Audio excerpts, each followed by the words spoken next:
கேள்விப்பட்டார்கள். எனக்கு நினைவு தெரிந்ததெல்லாம் நாங்கள் சேலத்தில் குடியேறின போது தான் எனக்கு தெரியும். அது வரைக்கும் எனக்கு குடும்ப நிலையெல்லாம் ஒன்றும் தெரியாது. திருநெல்வேலி மாவட்டத்தை எங்கள் பெற்றோர் சார்ந்தவர்கள்.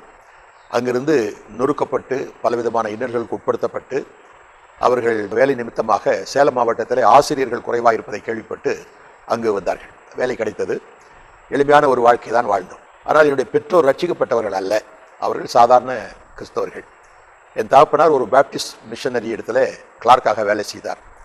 அதனாலே அவர்களை பேப்டிஸ்ட் மிஷனரிலே சேர்த்து கொண்டார்கள். என் தாய் ஒரு டீச்சராக வேலை செய்தார்கள். அப்பொழுது என் தாய்க்கு 15 ரூபாய் சம்பளம், எங்கள் அப்பாவுக்கு 20 ரூபாய் சம்பளம். இதில் நாங்கள் மொத்தம் 9 பேர். 3 ஆண் மக்கள் இளமையிலே இறந்து விட்டார்கள். மீதமுள்ள 6 பேரையும் வளர்ப்பதற்கு என் பெற்றோர் ரொம்ப பாடுபட்டார். மிஷனரிகிட்ட இருந்து பலவிதமான கஷ்டங்கள் மத்தியில் தான் நாங்கள் திருச்செங்கோடு என்ற ஊருக்கு குடிபெயர்ந்து வந்ததாக என்னுடைய பெற்றோர் சொல்வது உண்டு.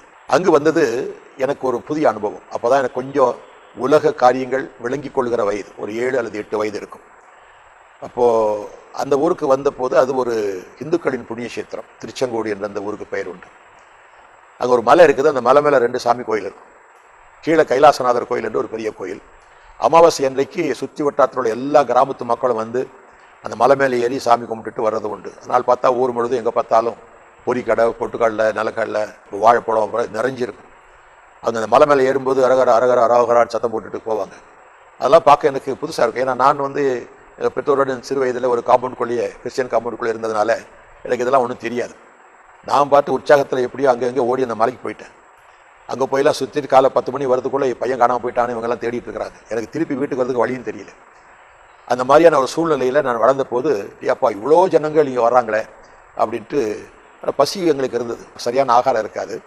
ஆகவே நான் அங்கே உள்ள அந்த ஸ்கூலில் 4ஆம் வகுப்பில் சேர்ந்தேன்.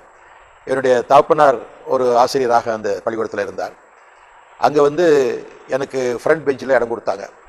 அது என் கூட உட்காந்துருந்தவங்கலாம் பிராமண பசங்க. அவங்க நான் வாத்தியார் பிள்ளைன உடனே என்கிட்ட நல்லா பழகினாங்க. ஏன்னா ஏதாவது மார்க் இருக்குது அதிகம் கிடைக்கும் அப்படின்ட்டு. அப்படி தான் கூட பழகினாங்க. அவங்களோட தான் விளையாடுவேன். அவங்கெல்லாம் அந்த கைலாசநாதர் கோயிலுக்குள்ளே தான் விளையாடுற இடம். அவங்களோட சேர்ந்து நான் விளையாடுவேன். வாத்தியார் பிள்ளை பிராமண பையனோடு நான் விளையாண்டதுனால அந்த கோயிலில் இருக்க அர்ச்சகர்களும் நானும் ஒரு பிராமண பையனாக தான் இருக்கணும்னு நினச்சிட்டு யாரும் ஒன்றும் கேட்டுக்கல.